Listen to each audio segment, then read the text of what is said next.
už asi rok, možno už aj 2 roky, rozmýšľam nad tým, že by som si mal dať nejakú fakt, že výzvu.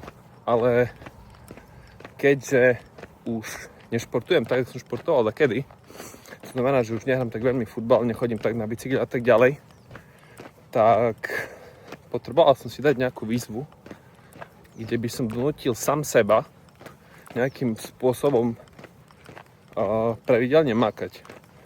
Ja som mal v podstate od malička vždy blízko k športom, keďže oco bol tiež taký športovec, že tiež chodil na bicykel, som tam išiel behať, hral volejbal, keď bol mladší. Tak my s bratom sme tiež boli trošku vedení k športu, by som povedal. A ja som hral ping-pong, potom som sa na to vykašľal, začal som hrať futbal, už tak akože nechcem povedať, že profesionálnejšie, ale z dediny som prestúpil do mesta, kde som hral prvú ligu, hej, tak to myslím.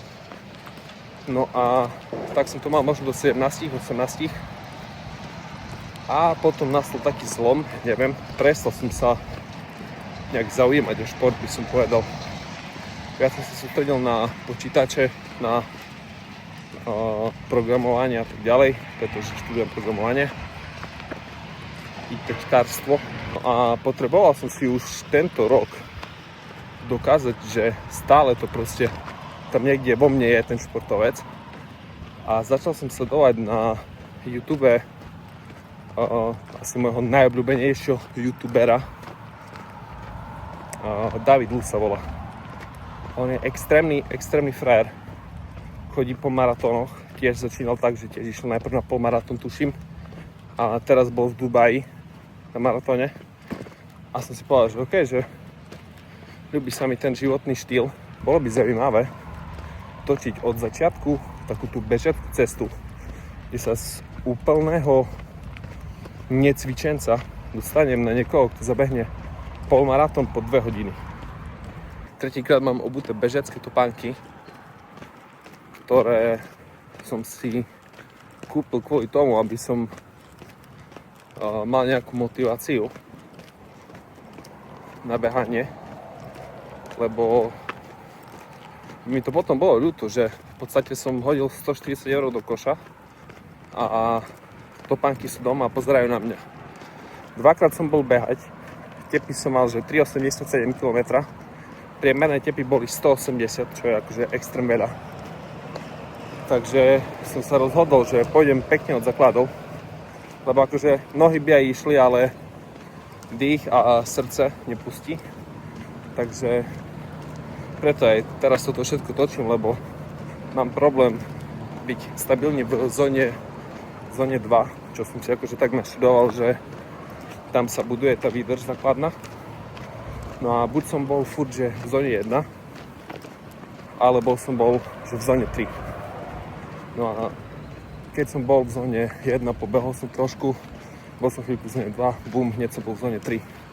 Takže trošku tu teraz sa snažím vykompenzovať rozprávaním.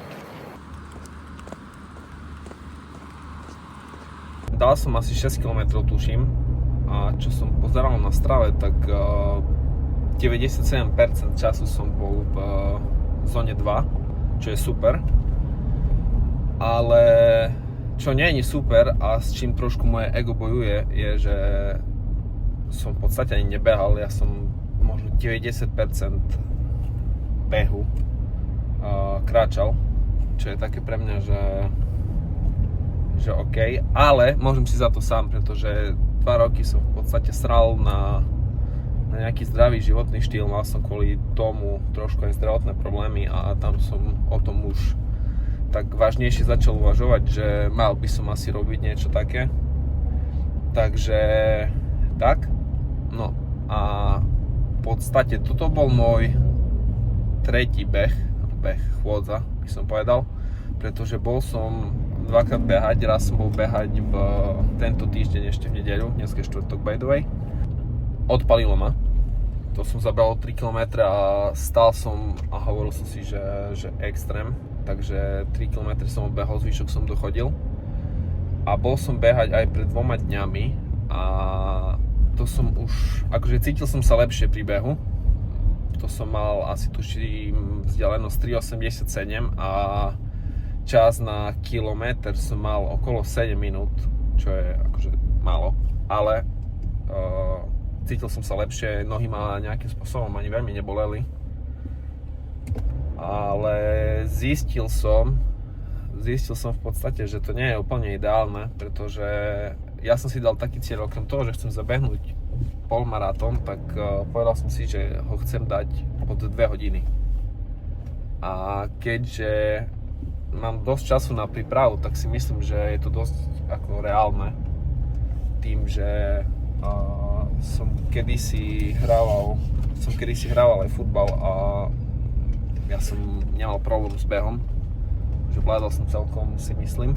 No hej, chcem ho proste dať po 2 hodiny a tam by som mal mať tempo 5.40 tuším, alebo 5.30, neviem, nie som si teraz istý. Keďže nie som momentálne kondične na tom tak dobre, tak cieľ na nasledujúce mesiace je zbiť tepovku na nejakých 100-150, ale už pri nejakom lepšom tempe, pretože teraz som mal tempo tuším okolo 10-30 na kilometr asi, takže chcel by som zbiť tepovku a trošku prispôsobiť to srdce. No a keďže mám 93 kg, tak chcel by som sa dostať na nejakých 80. Neviem, koľko je taká optimálna váha na beh. Ja si myslím, že takých... Keď som hral futbal, tak som mal okolo nejakých 75, tuším. Teraz mám pomaly o 18 kg viacej, takže si myslím, že aj keď trošku upravím strávu, na čom už tiež pracujem, tak čo som sa pýtal môjho trénera, ktorý sa volá Gemini, tak neviem, či to je dôveryhodný zdroj, ale každým kilogramom by som vedel urobiť 3 sekundy. Takže keď si dám 3x18, tak to mám 36, 50, 54 sekúnd by som urobil len, skoro minútu by som urobil len tým, že shodím tých 13 kg, čo si myslím, že keď budem dodržiavať všetko tak, jak som to dodržal dneska, tak si myslím, že je to dosť reálne.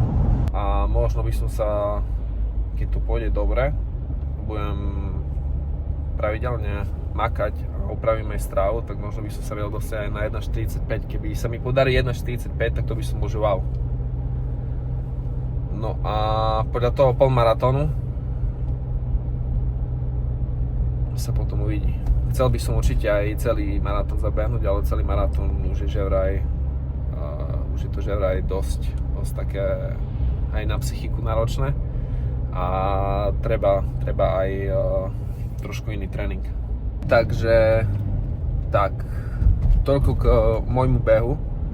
A keď by vás to náhodou zaujímalo, že ako cca sa dostanem či sa vôbec dostanem na tú hranicu tých 2 hodín a či to vôbec dám, tak mi buď napíšte, že áno, rob to ďalej, alebo neviem, keď vás to nebaví, tak aj tak mi to je na saláme, ja to budem robiť aj tak, takže to je asi všetko a CC.